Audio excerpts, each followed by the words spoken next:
A partir del capítulo 14 del libro de Génesis, la historia presenta una batalla entre los reyes de las grandes naciones de la Mesopotamia, Seinar, Elam, grandes naciones que vinieron y batallaron contra los reyes cananeos de Sodoma, de Gomorra, de Sinar, de Seboín, que eran las ciudades donde estaba Lot y cerca de Abraham. En esta batalla fue porque dice el versículo 4, 12 años habían servido a Kerdolaomer y en el 13º año se rebelaron y en el 14º vino Kerdolaomer y los reyes que con él estaban y derrotaron a los reyes de la llanura, ¿no es cierto?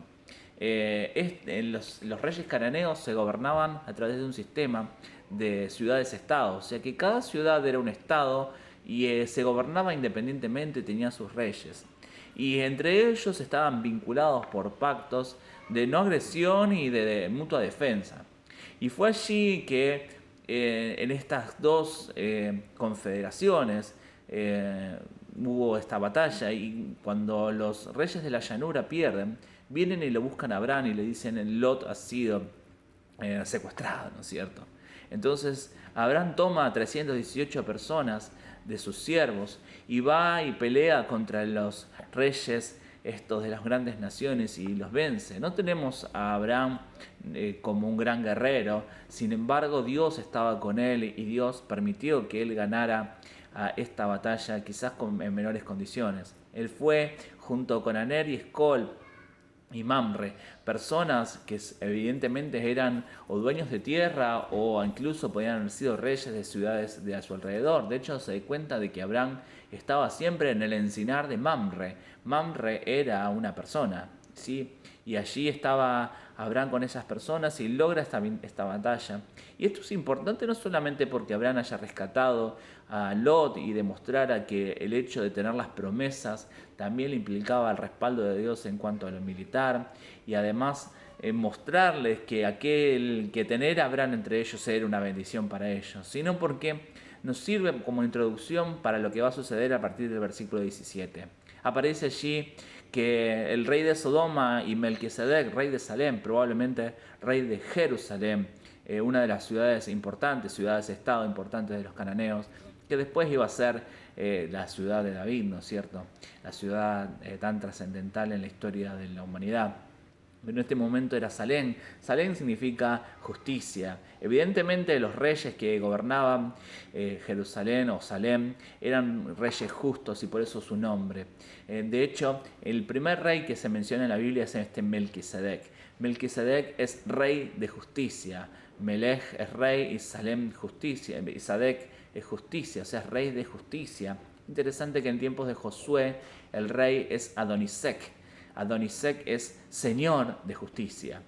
En un sentido, Jerusalén se distinguía de las ciudades cananeas por ser una ciudad cuyos gobernantes eran justos.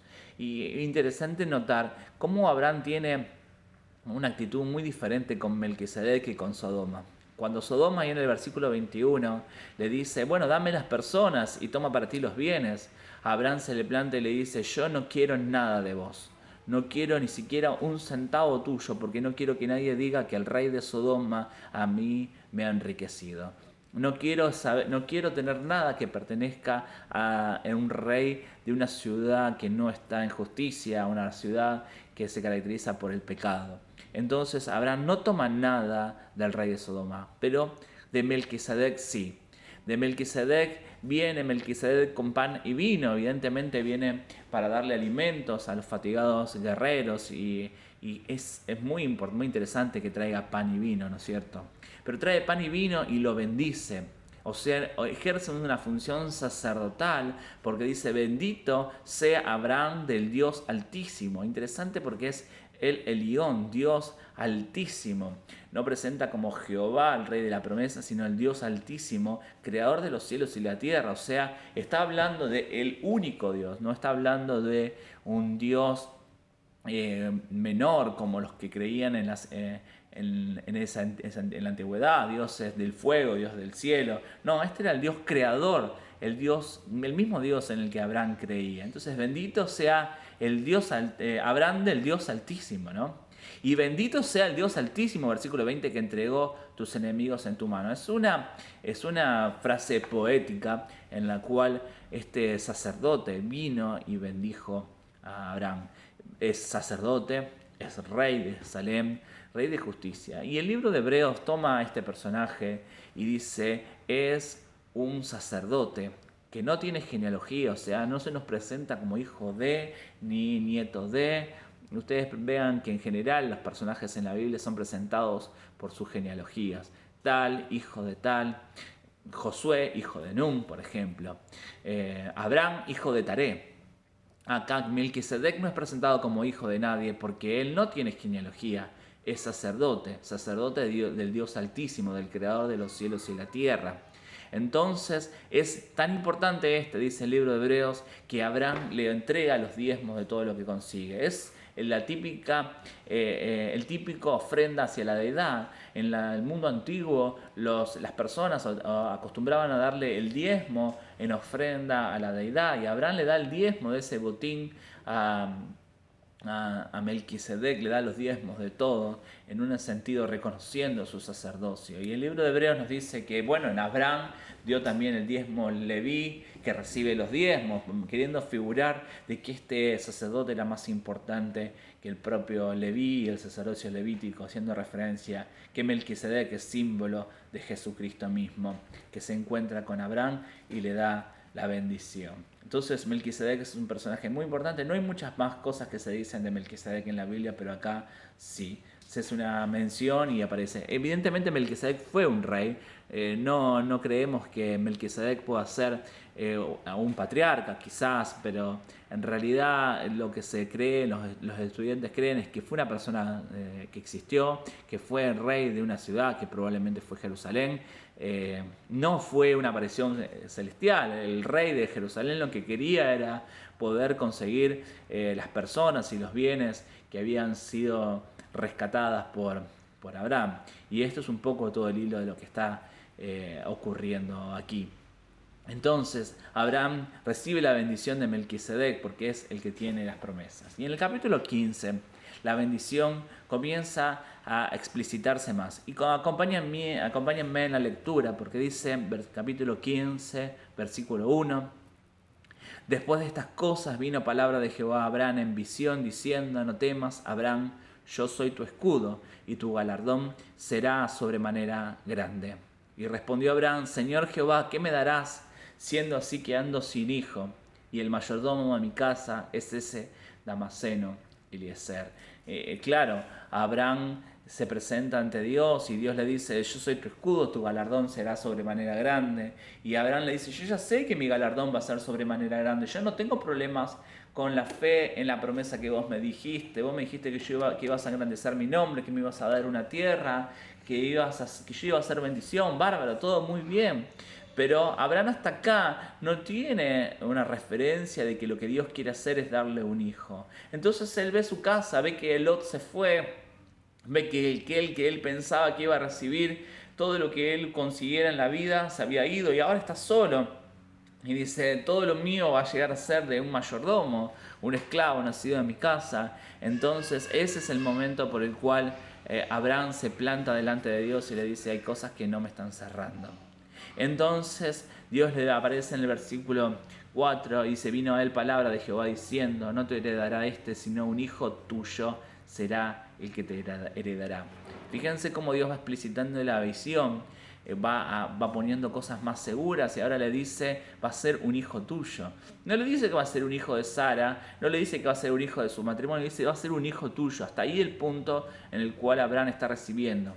Interesante que después lo lleva afuera. Antes le había mostrado el polvo de la tierra para demostrarle lo que iba a ser su descendencia, pero ahora lo lleva afuera, en un sentido lo hace salir de su realidad, lo hace mirar para arriba y le dice, mira el cielo, contá las estrellas, se las puedes contar, porque así será tu descendencia. Entonces, ahí a partir del capítulo 15, Abraham recibe un pacto con Dios. Y en el versículo 6 tenemos una frase que es muy importante, porque dice, y creyó a Jehová, y le fue contado por justicia. Esto es marcado durante todo el Nuevo Testamento como el punto crucial en la vida de Abraham, porque él le cree a Dios. Él muestra su fe creyéndole a Dios y Dios le dice, yo ahora, porque vos creíste, yo te voy a imputar justicia, ¿sí? Lo va a imputar justo a él. O sea, él va a declarar que Abraham es justo solamente porque le cree. Él cree que Dios va a hacer lo que prometió que hiciese, a pesar de que las circunstancias no muestran que las cosas puedan ser hechas. Abraham se ve a sí mismo viejo, ve a su esposa vieja y estéril y dice, ¿de qué manera Dios puede cumplir esta promesa? Y Abraham cree a Dios a pesar de que no lo entiende. Y ahí en el capítulo 15 tenemos cómo Dios establece ese pacto con Abraham. Y Dios muestra y le hace poner animales, y Él los pone en los animales al lado uno del otro. Fíjense que cómo está expresado en la Biblia. Versículo 7 dice, yo soy Jehová, que te saqué de Ur de los Caldeos. Fíjense, Jehová, el Dios del pacto, ¿no? De Ur de los Caldeos para darte a heredar esta tierra. Y él respondió, Señor Jehová, ¿qué conoceré que la he de heredar? Y le dijo, tráeme una becerra de 3 años, una cabra de 3 años, un carnero de 3 años, una tórtola también y un palomino. Y tomó él todo esto y las partió por la mitad, y puso cada mitad una enfrente de la otra, mas no partía las aves. Y descendían las aves de rapiña sobre cuerpos muertos, y Abraham las ahuyentaba. Mas a la caída del sol sobrecogió el sueño a Abraham, y aquí que el temor de una grande oscuridad cayó sobre él. Entonces Jehová dijo a Abraham, ten por cierto que tu descendencia morará en tierra ajena y será esclava allí, y será oprimida 400 años, mas también a la nación a la cual servirán juzgaré yo, y después de esto saldrán con gran riqueza, y tú vendrás a tus padres en paz, y serás sepultado en buena vejez. Y en la 4ª generación volverán acá, porque aún no ha llegado al colmo la maldad del amorreo hasta aquí. Y sucedió que puesto el sol ya oscurecido, se veía un horno humeando y una antorcha de fuego que pasaba entre los animales divididos. En aquel día Jehová hizo pacto con Abraham. Interesantísimo este pasaje porque nos muestra un montón de cosas interesantes. Para empezar, Dios le muestra a Abraham todo lo que va a acontecer al final. Le hace traer animales, los parte, los divide. Y allí Dios le habla a Abraham y le da una profecía que es impresionante de la manera que se cumplió. Que de hecho todos los detractores de la inspiración del Antiguo Testamento dicen esto no puede ser así. Y entonces los otros que creemos que Dios realmente puede hablarnos el futuro, entendemos que esto es así. Y Dios le dice, fíjense las cosas que le va diciendo, las cosas que van sucediendo, en toda una visión que va teniendo Abraham. Primero dice que cae el sol y Abraham tiene temor y dice una oscuridad grande sobre él. Entonces dice, la explicación es que la descendencia va a morar en tierra ajena y será allí esclavo. O sea, el temor que tenía Abraham por esa oscuridad que tenía es el mismo temor que iba a tener Israel mientras estuviese en Egipto, un periodo de oscuridad, de opresión, de tristeza, ¿no? Y entonces Dios les dice, ustedes van a ser esclavos en una tierra y yo los voy a juzgar incluso a la nación a la cual sirven, a Egipto, haciendo referencia clara a las plagas que iban a caer sobre Egipto 400 años después, que se cumplieron. Fueron 430 años luego después de esto en que Israel sale con mano extendida y poder de Egipto. Y les dice, después van a venir y van a tomar la tierra. Dice, pero necesito que pasen 400 años, porque aún no ha llegado al colmo la maldad del amorreo hasta aquí. Cuando dice amorreo está haciendo referencia a todos los pueblos cananeos, porque evidentemente los amorreos eran la nación más fuerte. Pero le dice, no ha llegado hasta el colmo la maldad del amorreo.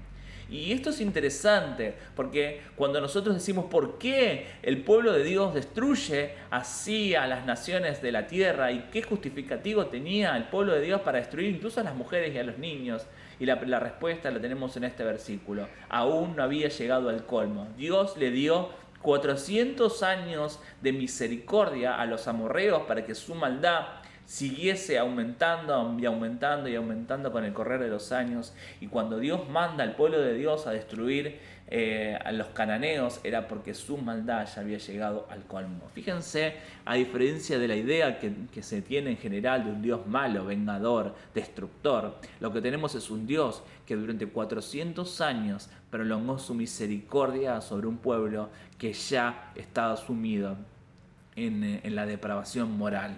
Entonces, dice la palabra del Señor que sucedió que puesto el sol y ya oscurecido se veía un horno humeando y una antorcha que pasaba entre los animales divididos. Interesantísimo esto, porque esto no es un sacrificio, porque no hay aceite, no hay fuego, no hay sangre, no hay un sacrificio, es un contrato, es un pacto que se da entre Abraham y Dios. Siempre en la antigüedad los pactos se formalizaban de esta manera. Como no había papel y forma de escribirlos, entonces, ¿qué hacían? Hacían algo que pudiese mostrarle a los sentidos y a la gente que estuviese alrededor de que esto había ocurrido para que la gente no se olvide. ¿Te acordás el día que pusimos los animales divididos? Y entonces la gente se acordaba de eso y podían recordar que había habido un contrato importante. Entonces acá hay un contrato importante entre Abraham y Dios, los animales divididos. ¿Qué debía pasar? Debían pasar las dos partes contratantes entre los animales divididos tomados de la mano. Entonces la respuesta era, si alguno de los dos no cumple las cláusulas de este pacto, el otro tiene el derecho de partirte como están partidos los animales. Pero claro, en este pacto el único que pasa es un horno humeante, símbolo de Dios. Dios mismo aparece pasando por entre los animales divididos. ¿Esto qué significaba?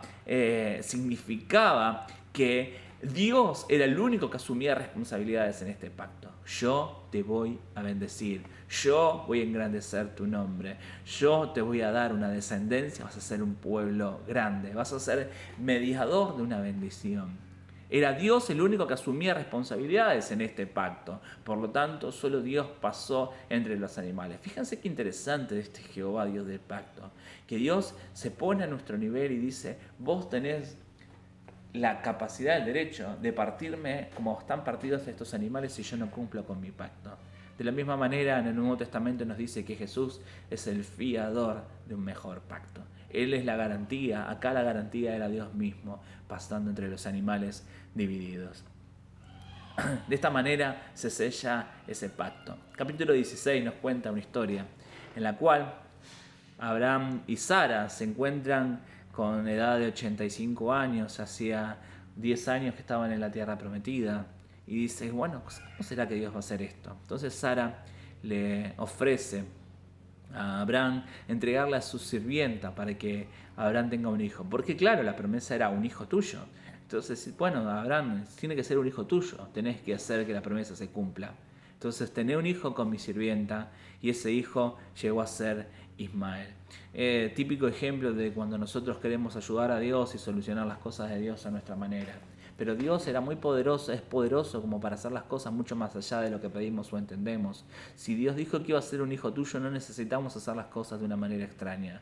Dentro de la mentalidad de la antigüedad esto era algo comprensible, pero si Dios lo había llamado con Sara o Saraí en ese momento, iba a ser la mediadora de este pacto. Entonces lo que lograron fue que nazca Ismael, hombre que después iba a dar lugar al pueblo árabe, y que ese pueblo árabe es un pueblo que ha traído grandes dolores de cabezas al pueblo de Dios. Y bueno, nos muestra cómo las cosas cuando uno las hace fuera de la voluntad de Dios generan consecuencias. Y él dice que la sierva la importunaba a su señora y entonces lo terminaron echando. Y Dios se le presenta a la sierva, a Agar, y le da una palabra para Ismael, y le dice, versículo 12, el 11 dice, Jehová ha oído tu aflicción, y él será hombre fiero. La palabra es asno, ¿sí? Va a ser un asno. Y en Job, capítulo 39, versículos 5 al 8, nos muestra qué características tenía ese asno, y nos refiere mucho de lo que los árabes son en la actualidad. Fíjense, Job 39, del 5 al 8, dice, ¿quién echó libre al asno montés y que soltó sus ataduras, al cual puse yo en la soledad y sus moradas en lugares estériles.